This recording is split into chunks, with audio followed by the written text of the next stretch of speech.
जय हिंद दोस्तों, स्वागत है एक बार फिर से आपके अपने YouTube channel GS hub by DS sir में। तो कैसे हो आप लोग? उम्मीद करता हूं आप सब अच्छे होंगे।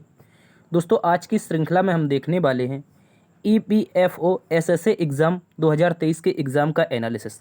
दोस्तों, आज का एग्ज़ाम जो ईपीएफओ एसएसए का एग्ज़ाम था, ये 2 शिफ्टों में समाप्त हुआ है। ठीक है, 2 शिफ्टों में समाप्त हुआ है और इन 2 शिफ्टों के आज है 18 अगस्त और 18 अगस्त दोनों शिफ्टों के एग्ज़ाम में जो महत्वपूर्ण 30 प्रश्न पूछे गए हैं, इन सभी का हम डिटेल से अध्ययन करेंगे। दोस्तों, कुछ इस तरह से प्रश्न रहेंगे, इन सभी का हम डिटेल से अध्ययन करेंगे और जिन भी विद्यार्थियों का आने वाले दिनों में एग्जाम है, उनके लिए ये क्लास शानदार साबित होने वाली है। 100% आज के रियल क्वेश्चन जो आज पूछे गए थे वो आपके सामने रहे। ठीक है, चलते हैं दोस्तों आज के पहले प्रश्न की तरफ। आज का पहला प्रश्न आपसे पूछा गया था, भारतीय संविधान का अनुच्छेद 280 किससे संबंधित है? ऐसा क्वेश्चन आया था कि अनुच्छेद 280 किससे संबंधित है। अगर दोस्तों बात करें अनुच्छेद 280 की, तो इसमें जिक्र मिलता है दोस्तों वित्त आयोग का। किसका? जो आपका वित्त आयोग है, इसका जो जिक्र है ये दोस्तों मिलता है अनुच्छेद 280 में। इंपॉर्टेंट क्वेश्चन है, इसको आप लोग अच्छे से याद रखेंगे। इसके अतिरिक्त बात कर लेते हैं महान्यायवादी के बारे में, तो इसका जिक्र दोस्तों मिलता है आर्टिकल 76 में। ठीक है, आर्टिकल 76 में इसका जिक्र मिलता है। जबकि अगर नियंत्रक एवं महालेखा परीक्षक की बात की जाए, तो दोस्तों इसका जो जिक्र है ये आपका मिलता है 148 में मिलता है। और इसके जो कार्यकाल शायद जो कुल मिलाकर के अनुच्छेद हैं 148 से 151 तक है। इसको भी आप लोगों को अच्छे से याद रखना है। तो दोस्तों इसका जो राइट आंसर था, भारतीय संविधान में जो वित्त आयोग था, इसका राइट आंसर था अनुच्छेद 280। चलते हैं अगले प्रश्न की तरफ। अगला प्रश्न आपके पानीपत से युद्ध से पूछा गया था और एग्जैक्टली ये पता नहीं चल पाया कि कौन सा पानीपत का युद्ध आया था। तो हम यहाँ पर तीनों युद्धों के बारे में चर्चा करेंगे। पानीपत के अगर युद्धों की बात की जाए, तो दोस्तों प्रथम युद्ध 1526 में होता है इब्राहिम लोदी वर्सेस बाबर के बीच में। किसके बीच में? इब्राहिम लोदी वर्सेस बाबर के बीच में। ठीक है, इसको याद रखना है। और इसके अतिरिक्त दूसरा युद्ध होता है दोस्तों 1556 में। इसमें दोस्तों एक तरफ अकबर की सेना होती है, जबकि दूसरी तरफ आपके हेमू होता है। कौन होता है? हेमू। इसको भी आप लोगों को अच्छे से याद रखना है। तो यहाँ पर पहले युद्ध में आपका बाबर जीतता है, ठीक है, ये भी याद रखना है। और दूसरे युद्ध में दोस्तों आपका यहाँ पर अकबर जीतता है, हेमू हार जाता है और अकबर क्या कर जाता है? जीत जाता है। तीसरा युद्ध दोस्तों आपका 1761 में हुआ था, जो आपके मराठाओं के मध्य हुआ था, मराठा और अफगानों के मध्य। इसमें दोस्तों अफगानी जीत गए थे। ठीक है, यहाँ पर जो अफगानी सरदार युद्ध लड़ रहे थे मराठाओं से, ये यहाँ पर जीत गए थे। और इस युद्ध के तहत दिल्ली में मराठाओं ने अपनी सत्ता खो दी थी। अगर बात कर ले 1565 की, तो दोस्तों यहाँ पर तालीकोटा का युद्ध होता है। किसका युद्ध होता है? तालीकोटा का युद्ध होता है। और ये दक्षिण भारत का एक प्रसिद्ध युद्ध है। यहाँ पर क्या हुआ था, जो बहमनी साम्राज्य था, इसके सभी शासकों ने मिलकर के विजयनगर साम्राज्य पर अटैक कर दिया और 1565 में तालीकोटा के युद्ध के तहत ही विजयनगर साम्राज्य का अंत हो गया था।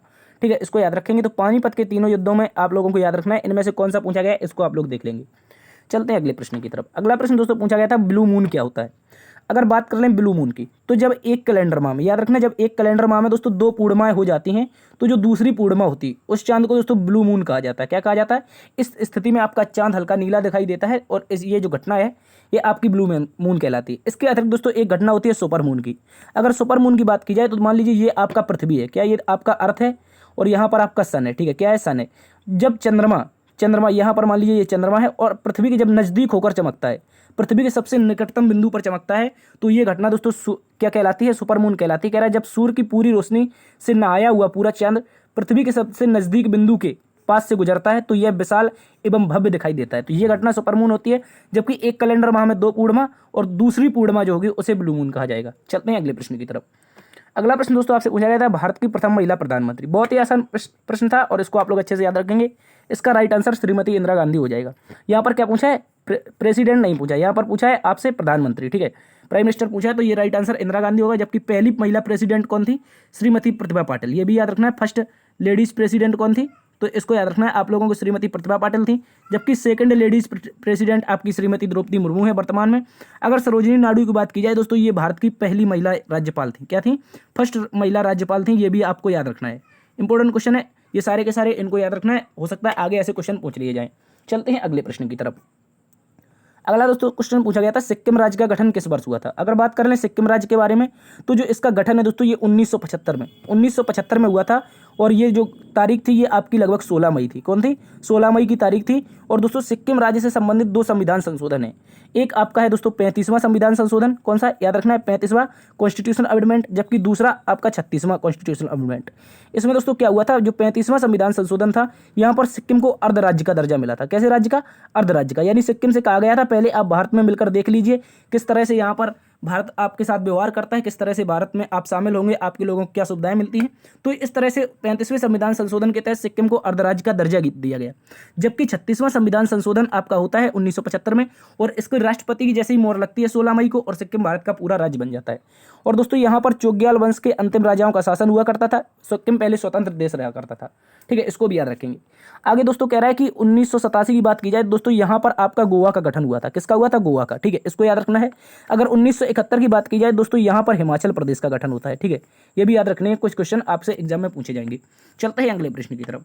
अगला प्रश्न दोस्तों आपसे पूछा था पीतल किन किन धातुओं से बना होता है। तो पीतल किन किन धातुओं से बना होता है, इसके बारे में याद रखना है कि पापा, एक ट्रिक याद रखनी है, पापा आपके कहाँ पर जाते हैं? काम पर जाते हैं, ठीक है, काम पर जाते हैं, ऐसा क्वेश्चन याद रख सकते हैं, ठीक है। इसकी एक ट्रिक है थोड़ी सी, पापा ता और जाते से जा जिंक हो जाएगा, पापा से पीतल हो जाएगा, और यहाँ पर तांबा आपका राइट आंसर हो जाएगा। तो यहाँ पर जो आपका तांबा होता है और आपका जिंक होता है, क्या होता है? जिंक, यानी कि Zn होता है। इन दोनों की जब मिक्सअप होता है तो क्या बनता है? आपका पीतल बनता है, ठीक है, इंपॉर्टेंट क्वेश्चन है, इसको भी याद रखना है। और पीतल को इंग्लिश में ब्रास कहा जाता है। चलते हैं अगले प्रश्न की तरफ।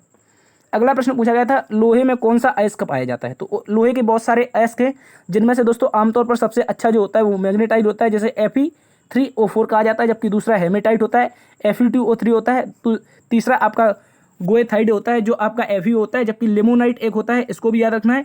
और लिमोनाइट को दोस्तों सिटेराइट के रूप में जाना जाता है, ठीक है, लिमोनाइट को सिटेराइट के रूप में जाना जाता है, जबकि हेमेटाइट को प्राकृतिक अयस्क भी कहा जाता है। ये भी याद रखना, ये सारे के सारे आपके लोहे के प्रमुख अयस्क हैं। चलते हैं अगले प्रश्न की तरफ। अगला प्रश्न दोस्तों पूछा गया था राष्ट्रीय मानवाधिकार आयोग की स्थापना कब हुई। यानी कि क्वेश्चन पूछ रहा था national human right commission. National human right commission की अगर दोस्तों बात कर ली जाए यहाँ पर, तो इसकी स्थापना भारत में 1993 में की गई थी। 1993 में 12 अक्टूबर को इसकी स्थापना होती है। याद रखना है, एक अधिनियम आता है मानव अधिकार संरक्षण अधिनियम 1993, इसके तहत 12 अक्टूबर 1993 को इसकी स्थापना होती है नेशनल ह्यूमन राइट कमीशन की। जबकि बात की जाए इंटरनेशनल लेवल पर, तो उसे कहा जाता है दोस्तों universal declaration of human right commission, यानी कि UDHR, universal declaration human right commission.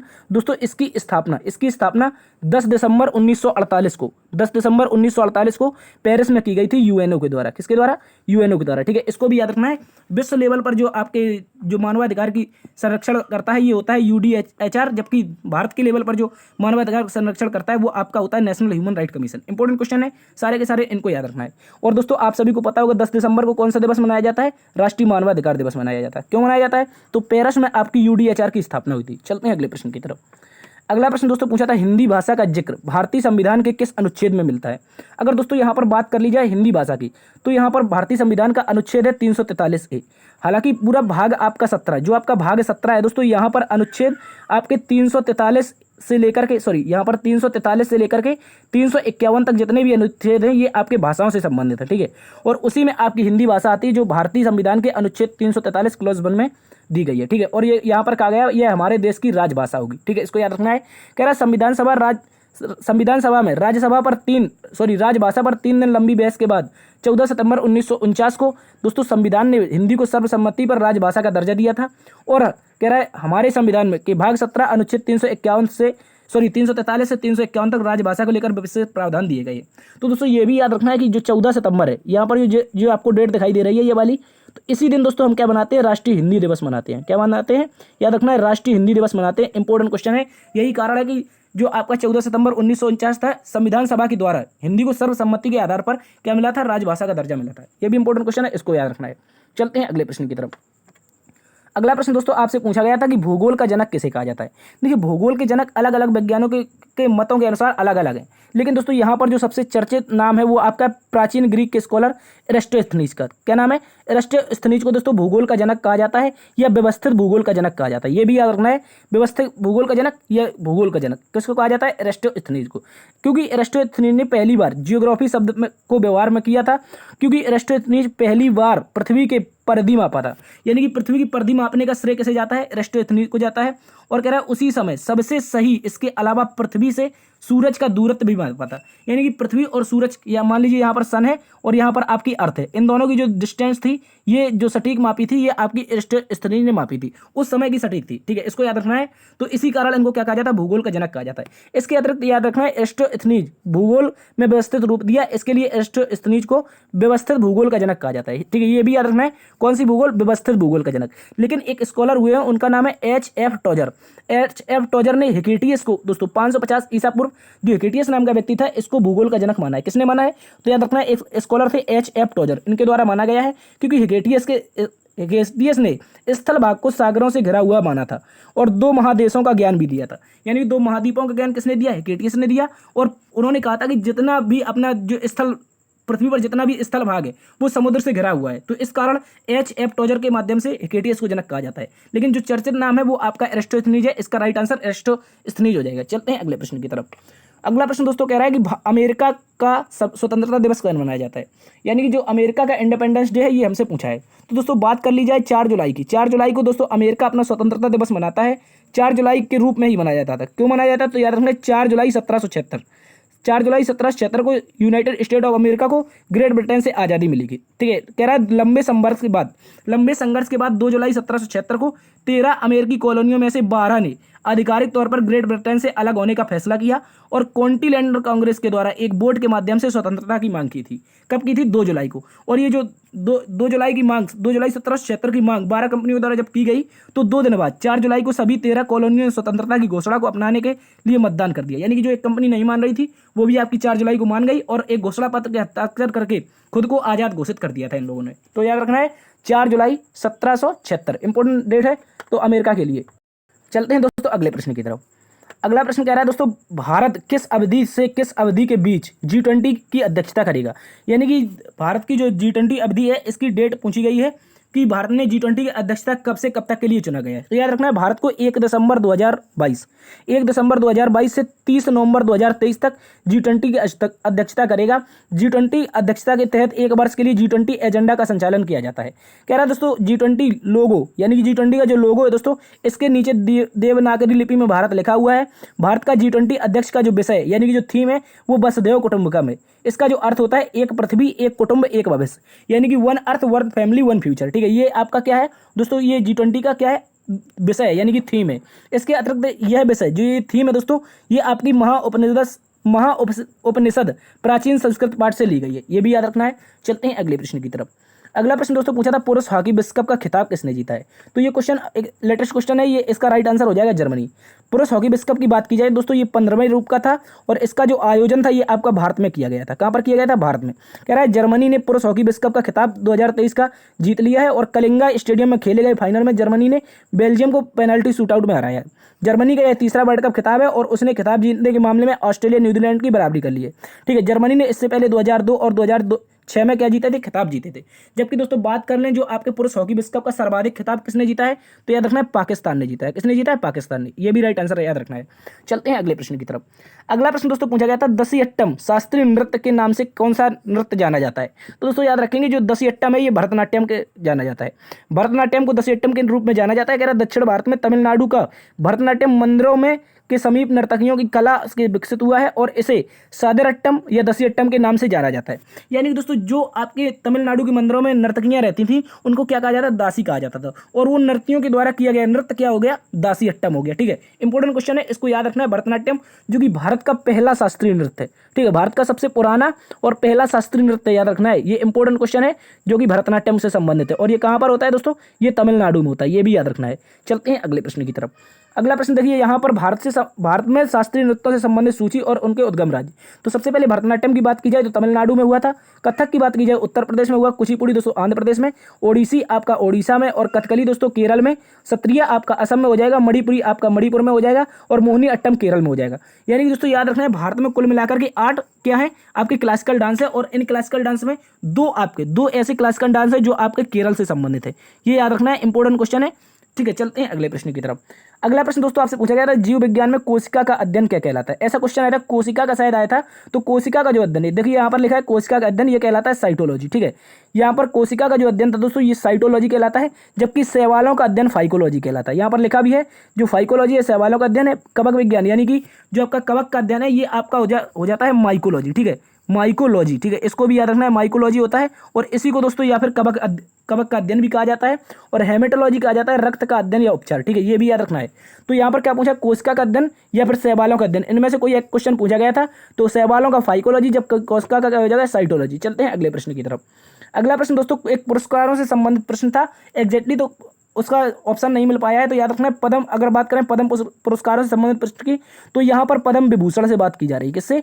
जो पद्म विभूषण हैं, तो भारत में कुल मिलाकर के 6 लोगों को दिए गए हैं। कौन कौन से वो लोग हैं? पहले तो बालकृष्ण दोषी हैं, इन्हें वास्तुकला के क्षेत्र में यानी कि आर्किटेक्चर के रूप में दिया गया है। जाकिर हुसैन को कला के क्षेत्र में आर्ट के रूप में दिया गया है। एस एम कृष्णा को लोक कार्य के रूप में दिया गया है, और मुलायम सिंह यादव को भी लोक कार्य के क्षेत्र में दिया गया है, और दिलीप महालोलो में इसको चिकित्सा के क्षेत्र में दिया गया है। जबकि श्रीनिवास वर्धन को दिया गया है विज्ञान एवं इंजीनियरिंग के क्षेत्र में। दोस्तों कुल मिलाकर 2023 में, याद रखेंगे 2023 में 6 लोगों को मिला है पद्म विभूषण, जबकि 9 लोगों को पद्म भूषण दिया गया है। और पद्म भूषण की बात की जाए तो यहाँ पर आपकी लिस्ट सामने नहीं है, ठीक है, इसको आप लोग याद रखेंगे। पद्म विभूषण 6 लोगों को, जबकि 9 लोगों को क्या मिला है? पद्म भूषण मिला है। और जो आपका पद्म श्री है वो 91 लोगों को दिया गया है। और कुल मिलाकर जो पद्म पुरस्कार 2023 में मिले हैं वो कितने लोगों को मिले हैं? तो आप कहेंगे सर 106 लोगों को, ठीक है। यहाँ पर इनका जोड़ जो होगा वो आपका 106 होगा, और 106 लोगों को कुल मिलाकर के 2023 में पद्म पुरस्कार दिए गए हैं। चलते हैं अगले प्रश्न की तरफ। अगला प्रश्न दोस्तों पूछा गया था कि भारत का केंद्रीय बैंक का नाम क्या है? तो याद रखेंगे जो भारत का केंद्रीय बैंक है इसका नाम है दोस्तों आरबीआई। और बात कर लें आरबीआई की स्थापना की, 1 अप्रैल 1935 को इसकी स्थापना होती है। इसकी स्थापना हिल्टन बैंक कमेटी की सिफारिश पर की गई थी। भारत का एकमात्र केंद्रीय बैंक है जो देश के सभी बैंकों पर नियंत्रण रखता है। इसका जो राष्ट्रीयकरण है दोस्तों 1949 में किया गया था। और इसके जो पहले भारतीय गवर्नर थे वो आपके थे दोस्तों सीडी देशमुख। कौन थे? सीडी देशमुख भारत के क्या थे? पहले भारतीय गवर्नर थे। और इसके अलावा एक बात और याद रखनी है, ओ स्मिथ इसके पहले गवर्नर थे, ठीक है, ओ स्मिथ इसके पहले गवर्नर थे, ये भी याद रखना है। चलते हैं अगले प्रश्न की तरफ। अगला प्रश्न दोस्तों पूछ रहा है अंतर्राष्ट्रीय बुकर पुरस्कार 2023 किसे मिला है? तो अंतर्राष्ट्रीय अगर बुकर पुरस्कार की बात की जाए तो दोस्तों इसको ये मिला है आपके जॉर्जी गोस्पोदिनोव। इनका अजीब सा नाम है, तो ठीक है, इसको याद रखना है, जॉर्जी गोस्पोदिनोव, ठीक है। ये आपकी बुल्गारिया की एक लेखक है। और याद रखना है इनको यह पुरस्कार टाइम शेल्टर, इनकी जो पुस्तक है यानी कह सकते हैं जो पुस्तक है वो उसका नाम है टाइम शेल्टर के लिए दिया गया है, जिसका अंग्रेजी में अनुवाद एंजेला रोडेल ने किया है। यानी कि यहाँ पर दोनों नाम याद रखने होंगे, एंजेला रोडेल का और जबकि जॉर्जिया गोस्पोदिनोव का, ये दोनों के दोनों आपके यहाँ पर दिए गए हैं अंतर्राष्ट्रीय बुकर पुरस्कार। और अगर बात कर ली जाए अंतर्राष्ट्रीय बुकर पुरस्कार क्यों दिया जाता है, तो याद रखेंगे कोई एक भाषा में, जैसे मान लीजिए अपने देश की भाषा क्या है? हिंदी, या फिर कोई बहुत सारी भाषाएं हैं दक्षिण भारत की भी हैं, तो इनमें से कोई एक भाषा में यदि लिख दिया जाए कोई उपन्यास पुस्तक, ठीक है, या कोई कहानी, तो इसका जब अंग्रेजी में अनुवाद किया जाए तो अंतर्राष्ट्रीय बुकर पुरस्कार बन जाता है, ठीक है। कोई एक अंग्रेजी लेखक के द्वारा इसका अनुवाद हो जाए और इसका जो सम्मान मिल जाए तो ये हो जाता है अंतर्राष्ट्रीय पुरस्कार। कहने का मतलब ये है कि एक देसी भाषा यानी कह सकते हैं किसी देश की एक भाषा में लिखी गई पुस्तक और उसका अंग्रेजी में अनुवाद जब ये पसंद आ जाती है अंतर्राष्ट्रीय लोगों को तो उसे अंतर्राष्ट्रीय पुरस्कार के रूप में सम्मानित दिया जाता है। जैसे कि 2022 में दोस्तों आपको पता होगा गीतांजलि श्री को मिला था। किसको मिला था? गीतांजलि श्री को मिला था। और दोस्तों ये गीतांजलि जो श्री थी इन्हें रेत की समाधि के लिए मिला था, ठीक है, रेत की समाधि के लिए। इनकी जो पुस्तक थी इसका अंग्रेजी में अनुवाद डेजी रॉकवेल ने किया था, जिसका नाम था टॉम्ब ऑफ सैंड, ठीक है, टॉम्ब ऑफ सैंड नामक पुस्तक का अनुवाद किया था डेजी रॉकवेल ने। इस कारण इन दोनों को क्या मिला था? 2022 का अंतर्राष्ट्रीय बुकर पुरस्कार। उसी प्रकार 2023 में इसको याद रखना है, ये नाम है और यहाँ पर एंजेला रोडेल है, ठीक है। चलते हैं अगले प्रश्न की तरफ। अगला प्रश्न दोस्तों पूछा था दीपा कर्माकर किस खेल से संबंधित है? तो याद रखना है ये दोस्तों क्या है? एक जिम्नास्टिक है। क्या है? जिम्नास्टिक है। इंपॉर्टेंट क्वेश्चन है, याद रखना है। और ये 2016 में दोस्तों 2016 में इन्होंने रियो ओलंपिक में, ठीक है, 2016 में रियो ओलंपिक में इन्होंने 4th स्थान प्राप्त किया था, ये भी याद रखना है। चलते हैं अगले प्रश्न की तरफ। अगला प्रश्न पूछा गया दोस्तों पंडित दीनदयाल उपाध्याय योजना किससे संबंधित है? तो याद रखना 25 दिसंबर 2014 को स्टार्ट होती है योजना। और ये दोस्तों यहाँ पर शहरी, याद रखना है, शहरी और ग्रामीण क्षेत्र में जितने भी गरीब लोग रहते हैं, शहरी और ग्रामीण क्षेत्र में जितने भी गरीब लोग रहते हैं इनका उत्थान करना, इनको गरीबी श्रेणी से बाहर निकालने के लिए इस योजना की शुरुआत की गई थी। चलते हैं अगले प्रश्न की तरफ। अगला प्रश्न पूछा दोस्तों 1 नैनोमीटर किसके बराबर होता है? तो जो 1 नैनोमीटर होता है वो दोस्तों 10 की घात -9 मीटर के बराबर होता है, ठीक है, ऐसा भी क्वेश्चन आया था। चलते हैं अगले प्रश्न की तरफ। अगला प्रश्न पूछा है दोस्तों अंतर्राष्ट्रीय श्रमिक दिवस कब मनाया जाता है? तो इसका जो राइट आंसर होगा वो दोस्तों हो जाएगा 1 मई। 1 मई को अंतर्राष्ट्रीय श्रमिक दिवस मनाया जाता है। इसको आप लोगों को अच्छे से याद रखना है। चलते हैं अगले प्रश्न की तरफ। अगला प्रश्न दोस्तों पूछा गया था फीफा विश्व कप 2022 का खिताब किसने जीता है? तो याद रखेंगे दोस्तों इसका खिताब जीता है अर्जेंटीना ने। किसने जीता है? अर्जेंटीना ने इसका खिताब जीता है। और हराया किसे है? तो याद रखना है फ्रांस को हराया, ठीक है, फ्रांस को हराया। अर्जेंटीना का ये तीसरा खिताब है, ठीक है। और इसके जो कप्तान थे वो लियोनेल मेसी थे। कौन थे? लियोनेल मेसी अर्जेंटीना के कप्तान थे, ठीक है, इसको भी याद रखना है। और फीफा विश्व कप 2022 का जो आयोजन था ये कतर में हुआ था। कहाँ पर हुआ था? कतर में हुआ था, इसको भी याद रखना है। चलते हैं अगले प्रश्न की तरफ। अगला प्रश्न पूछा दोस्तों, अमीबा किस कैटेगरी के अंतर्गत आ जाए? तो याद रखना ये किंगडम प्रोटिस्टा परिवार का संबंधित है और इसे प्रोटोजोआ संघ यानी कि एक प्रकार का प्रोटोजोआ है और इसका जो आकार है ये अपना आकार किसी भी रूप में व्यवस्थित कर सकता है। ठीक है, किसी भी रूप में व्यवस्थित कर सकता है। अमीबा किंगडम प्रोटिस्टा है और प्रोटोजोआ संघ से संबंधित है। चलते हैं अगले प्रश्न की तरफ। अगला प्रश्न पूछा दोस्तों, रेगोर मिट्टी को किस अन्य नाम से जाना जाता है? तो रेगोर मिट्टी की बात की जाए दोस्तों, ये होती है आपकी काली मिट्टी। क्या होती है? काली मिट्टी। और काली मिट्टी आप सभी को पता होगा दोस्तों, ये किसके लिए प्रसिद्ध है? ये आपके कपास उत्पादन के लिए प्रसिद्ध है। किसके लिए? कपास उत्पादन के लिए। ठीक है, कपास उत्पादन के लिए सबसे प्रमुख मिट्टी पाई जाती है, जिसे काली मिट्टी या रेगोर मिट्टी कहा जाता है। चलते हैं अगले प्रश्न की तरफ। अगला प्रश्न दोस्तों पूछा गया था 44वां संविधान संशोधन। तो दोस्तों ये हुआ था आपका 1978 में। 1978 में हुआ था और इस समय सरकार थी दोस्तों मोरारजी देसाई की। किसकी? मोरारजी देसाई की। मोरारजी देसाई की यहाँ पर सरकार थी और इन्होंने दोस्तों 44वां संविधान संशोधन किया था 1978 में, जिसके तहत आपका एक मौलिक अधिकार हुआ करता था। मौलिक अधिकार हुआ करता था जो कि आपका 7th था। इसको क्या कर दिया? समाप्त कर दिया। इसका नाम था संपत्ति का अधिकार। क्या नाम था दोस्तों? याद रखना है, संपत्ति का अधिकार जो था इसको समाप्त कर दिया था, संपत्ति का अधिकार। और इससे पहले ये आर्टिकल कितने में था? 31 में था, 19F में था। ठीक है, इन दोनों को खत्म करके इसको संपत्ति का अधिकार। ठीक है, इसको याद रखना है, इन दोनों को खत्म करके क्या कर दिया दोस्तों? इसको अनुच्छेद 300A में डाल दिया। ठीक है, और इसको क्या बना दिया? लीगल राइट यानी कि कानूनी अधिकार बना दिया था। ठीक है, इसको याद रखेंगे। फंडामेंटल राइट से क्या बना दिया? Legal right. इंपॉर्टेंट क्वेश्चन है, याद रखना है। अगला क्वेश्चन दोस्तों पूछा गया था, मलेरिया किसके कारण होता है? अगर बात कर ले मलेरिया के बारे में, तो ये होता है दोस्तों आपका किससे? प्रोटोजोआ से। किससे होता है? याद रखना है, प्रोटोजोआ से। ठीक है, प्रोटोजोआ से होता है और इस प्रोटोजोआ का नाम क्या है? तो याद रखना है, प्लाज्मोडियम। क्या नाम है दोस्तों? इसका नाम है प्लाज्मोडियम। प्लाज्मोडियम प्रोटोजोआ के कारण ये होता है आपका मलेरिया। ठीक है, और इसमें एनाफ्लीज, मादा एनाफ्लीज मच्छर के काटने से ये होता है। ठीक है, ये भी याद रखना है, मादा एनाफ्लीज मच्छर। ठीक है, कौन है? मादा एनाफ्लीज मच्छर। ठीक है, इसके काटने से ये हो जाता है। और इसके उपाय के लिए जो पहली वैक्सीन बनी है इसका नाम क्या है? मॉस्किवरिक्स। ठीक है, यह याद रखना है, मॉस्किवरिक्स। ठीक है, इसको आप लोग देख लेंगे, मॉस्किवरिक्स। ठीक है, ये वैक्सीन है आपकी पहली मलेरिया की जो वैक्सीन बनाई गई है, मॉस्किवरिक्स है। मादा एनाफ्लीज के काटने से प्लाज्मोडियम प्रोटोजोआ के कारण होता है। ठीक है, इसको भी आप लोग अच्छे से याद रखेंगे। अगला क्वेश्चन दोस्तों पूछा गया था, पीवी सिंधु ने टोक्यो ओलंपिक 2020 में कौन सा पदक जीता है? तो दोस्तों हमें पता है कि जो टोक्यो ओलंपिक 2020 हुआ था, यहाँ पर भारत के द्वारा कुल 7 पदक जीते गए थे, जिनमें से जो पीवी सिंधु थी इन्होंने कांस्य पदक जीता था। क्या जीता था? कांस्य पदक। इसके अतिरिक्त कांस्य पदक किसने जीता था? तो भारतीय हॉकी टीम ने जीता था। किसने जीता था? हॉकी टीम ने। ठीक है, याद रखना है, हॉकी टीम ने जीता था। इसके अतिरिक्त दोस्तों बजरंग पूनिया ने जीता था। किसने जीता था? बजरंग पूनिया। ठीक है, ये भी याद रखना है। बजरंग पूनिया के अतिरिक्त किसने जीता था? तो याद रखना है यहाँ पर लवलीना बोरगोहन। कौन थी?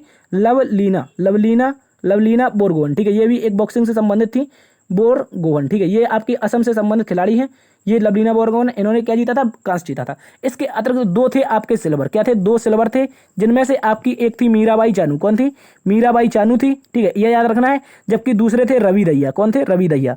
और अगर बात कर ली जाए एकमात्र गोल्ड की, एक दोस्तों जो गोल्ड था ये किसने जीता था? ये आपका नीरज ने जीता था। किसने? नीरज चोपड़ा के द्वारा। ये भी आप लोगों को अच्छे से याद रखना है। ठीक है, तो ये सारे के सारे पदक थे टोक्यो ओलंपिक में जीते गए भारत के द्वारा। 7 पदक थे, जिनमें 1+2+4 जीते थे। कांस्य पदक आपकी हॉकी टीम बजरंग पूनिया, लवलीना बोरगोहन और PV Sindhu. 2 silver medal Mirabai Chanu, Ravi Dahiya और 1 gold Neeraj Chopra. Important question है, याद रखेंगे। अगला क्वेश्चन दोस्तों पूछा गया था, एलिफेंटा की गुफाएं किस राज्य में स्थित है? यानी कि केव ऑफ एलिफेंटा की बात की जाए दोस्तों, ये आपकी महाराष्ट्र में स्थित है। कहाँ पर है? महाराष्ट्र में। एलिफेंटा अजंता की आपने गुफाएं बहुत ज़्यादा सुनी होगी, ये कहाँ पर पाई जाती है? महाराष्ट्र में पाई जाती है। ठीक है, इसको भी याद रखना है। तो ये थी साथी आज की क्लास। उम्मीद करता हूँ आज की क्लास और एनालिसिस आपको पसंद आया होगा। यदि दोस्तों पसंद आया तो एक बार से सेशन को लाइक कर दीजिए, दोस्तों में सेशन को शेयर करिए। अगले एनालिसिस के जुड़ने के लिए हमारे चैनल को सब्सक्राइब जरूर कर लें। ठीक है, जब भी आपका एग्जाम होगा, जो अगला एनालिसिस आएगा उससे संबंधित, तो चैनल को सब्सक्राइब जरूर करना है। ठीक है, देखते रहिए GS up by DS sir. बड़ों को सम्मान करना, छोटों को प्यार देना। तब तक के लिए अपना ख्याल रखना। मिलते हैं कल एक नई क्लास में नई ऊर्जा के साथ। तब तक के लिए जय हिंद।